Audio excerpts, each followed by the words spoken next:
Good morning, y'all. Thank you. I know we asked you to come here early, and so many of you said yes.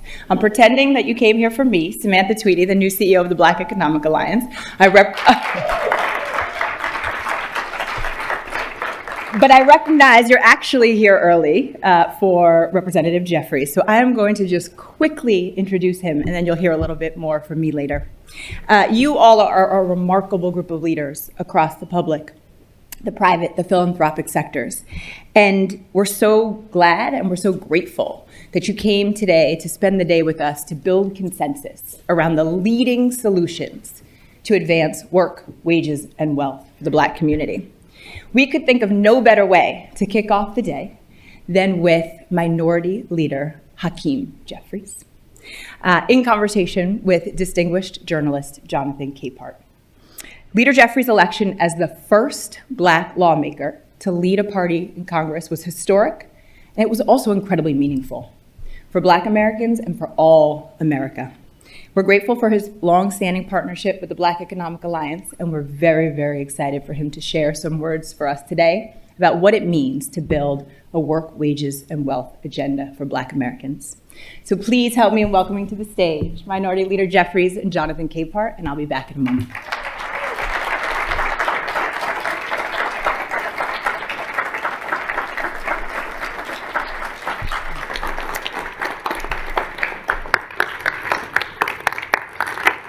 All right, thank you.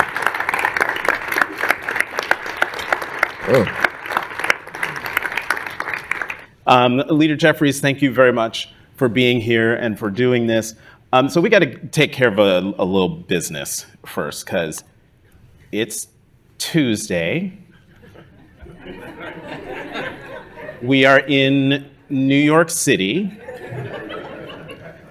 about, 5 miles north of something happening downtown.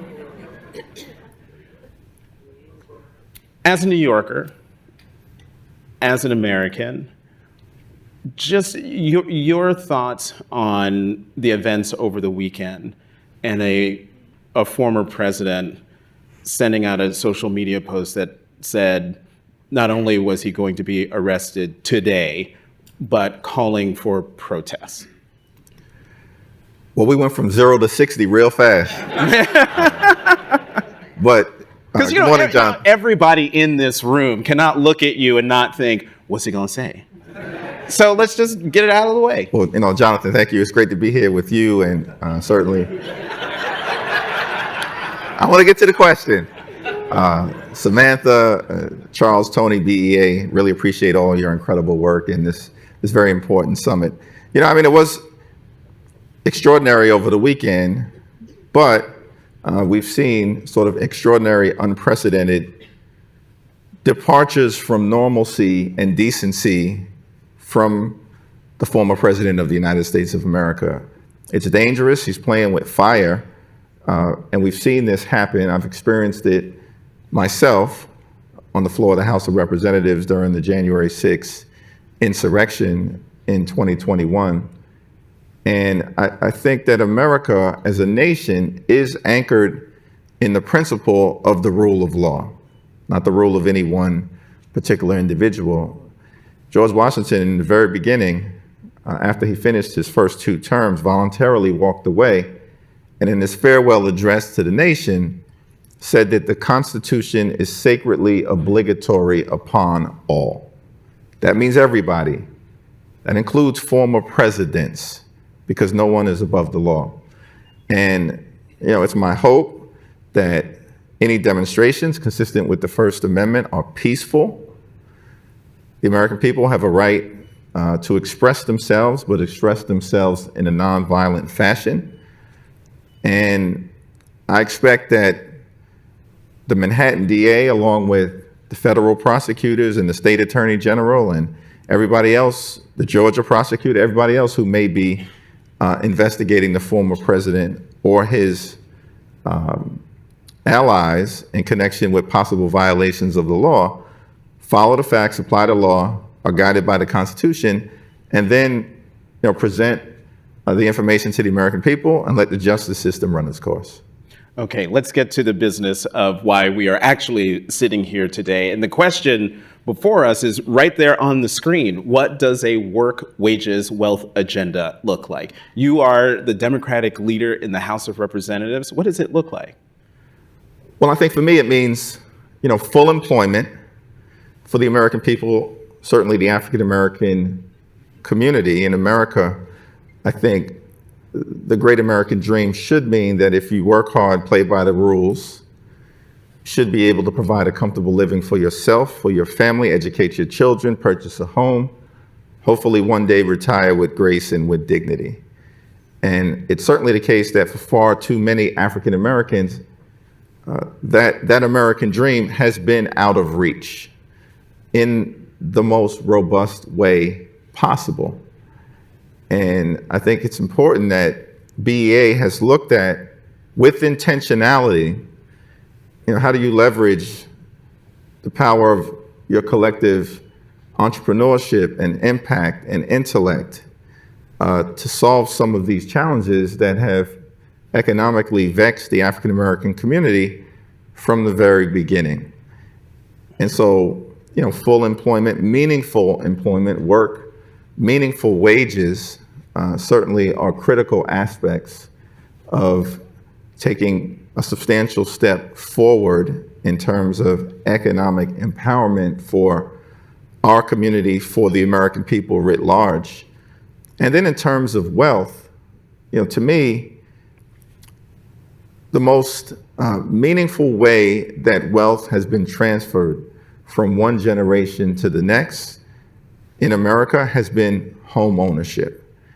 And home ownership rates within the African American community have historically been at the very bottom of the ladder. In fact, in some parts of the country, we've seen retrenchment, not growth, in terms of African American home ownership. That's highly problematic. I think the Biden administration, House Democrats, Senate Democrats have been working in this area because we recognize the importance of creating meaningful, affordable home ownership opportunities that allow for appreciation of that asset, transferring generational wealth from one generation to the next, and providing someone with the flexibility of using that equity to help finance a college education, to start a business, to be entrepreneurial. It's so significant, the home ownership aspect of wealth, and I know that's a focus of the BEA. I also think educational attainment is so critically tied, not in a linear way, but in a way that is meaningful, so critically tied to wealth creation and generation. That I think is important. And then I think entrepreneurship, access to capital, the ability to take an idea and your work ethic and then transform that into a small business or a startup and ultimately a significant growth company is going to be important if we're going to go from where we are collectively in terms of the economic situation that the African American community faces to where we would like to be.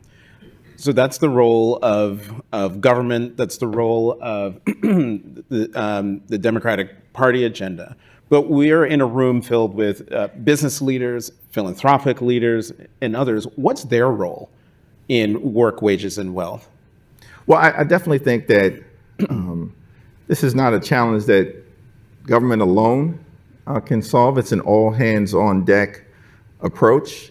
I started off as a young lawyer at Paul Weiss. I had, several mentors, but perhaps the most meaningful was Ted Wells, and he once said to me something that I've never forgotten, which is that,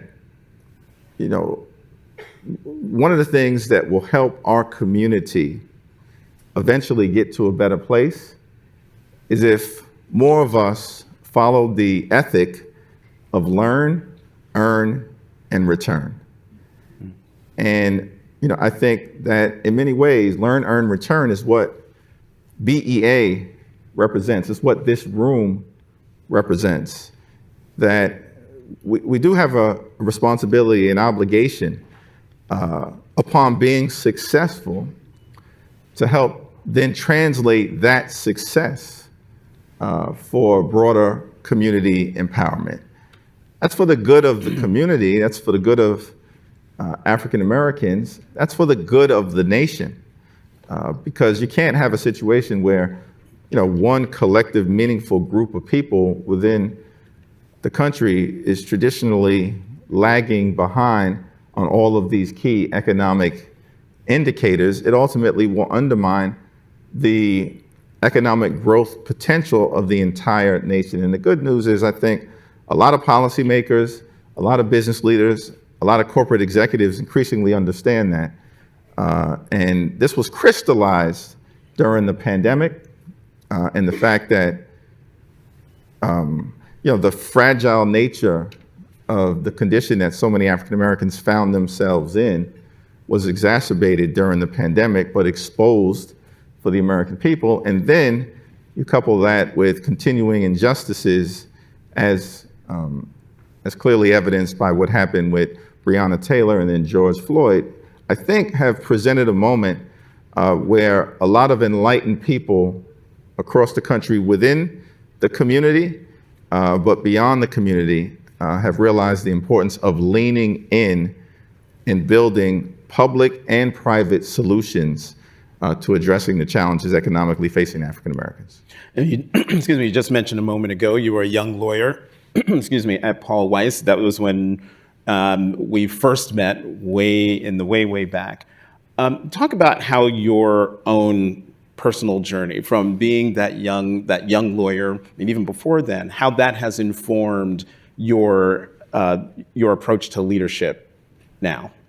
Well, one of the things that has become clear to me, I ran my first race when I was at Paul Weiss, and I was just a young lawyer, as you indicated, had gotten involved in the community, but made a decision that I wanted to run for elected office, hopefully to use the skills, the training, the capacity that I had acquired in the art and science of the law to represent a few of the communities in central Brooklyn where I had grown up, come of age, and had done so much for me in my journey.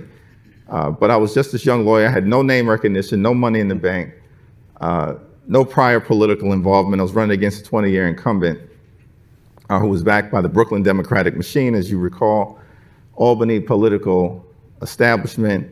Here I am, just this young, inexperienced lawyer. And I go to see somebody who is a local, community civic leader, wanted to get his advice, was hoping to ultimately earn his support.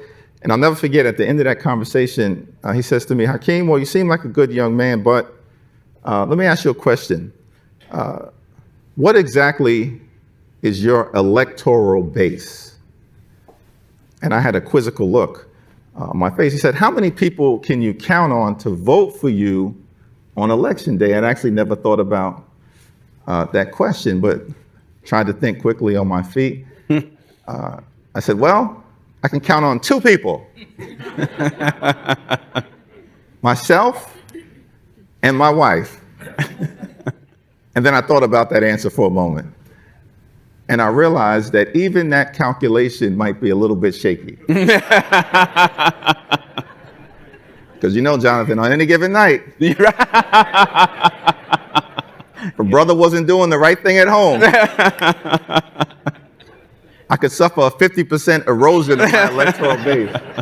But somehow, we held the coalition together, and I convinced about 4,000 more people to vote for me. Didn't win, came close, but it laid the foundation for me to ultimately be successful. But I learned in that first race, encountering turbulence, that there were going to be obstacles, right? That Churchill once said, "Success is not final, failure is not fatal. All that matters is the courage to continue." I put it a different way. A knockdown is different than a knockout. That's the Hakeem Jeffries remix, y'all. But success is not final, failure is not fatal. All that matters, I think, in business, entrepreneurship, education, life, politics, sports, ultimately is the courage to continue. And, I got knocked down, realized it wasn't a knockout, ultimately was able to come back, and that sort of began my journey. We've got less than 3 minutes left. I'm going to cram 2 questions into one. Talk about what it means to you to be the first Black American to lead a party in Congress. And in that role, what gives you hope that not only will your leadership be successful, but that the country will get past this moment of turbulence that we're in? Well, I think America is a great country, a country that was born, into incredibly high ideals, life, liberty, the pursuit of happiness, liberty and justice for all, equal protection, under the law, land of the free, home of the brave. But there's also been challenges, right? We weren't born into a perfect nation, but the framers did promise a march toward a more perfect union. And to me, that is the journey that we all have been on. How do we continue to perfect the union, build upon the progress that has been made, address the flaws that remain? Part of, I think, the majesty of this country is the premise of, government of the people, by the people, and for the people, the rule of law, self-government. And, when I've been asked that question about emerging into this position, I've said, listen, I think growing up as a young man born in Brooklyn Hospital, raised in the Cornerstone Baptist Church, in a household, working class, African-American neighborhood, working class, African-American parents, navigating, my way through the trials and the violence of the crack cocaine era, when I came of age in the 80s into the early 90s, and then having the opportunity now to serve in Congress, that is self-government. That's self-government at the end of the day.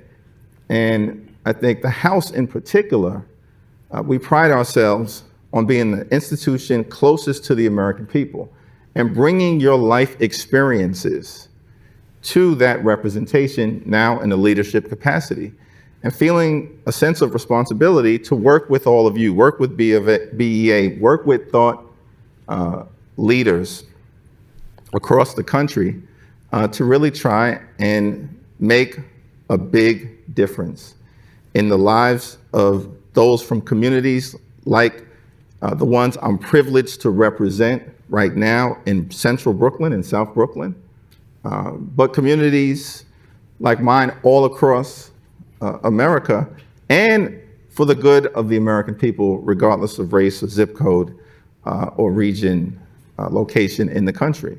Like, that is the great American democratic experiment, and it's an honor to be part of it.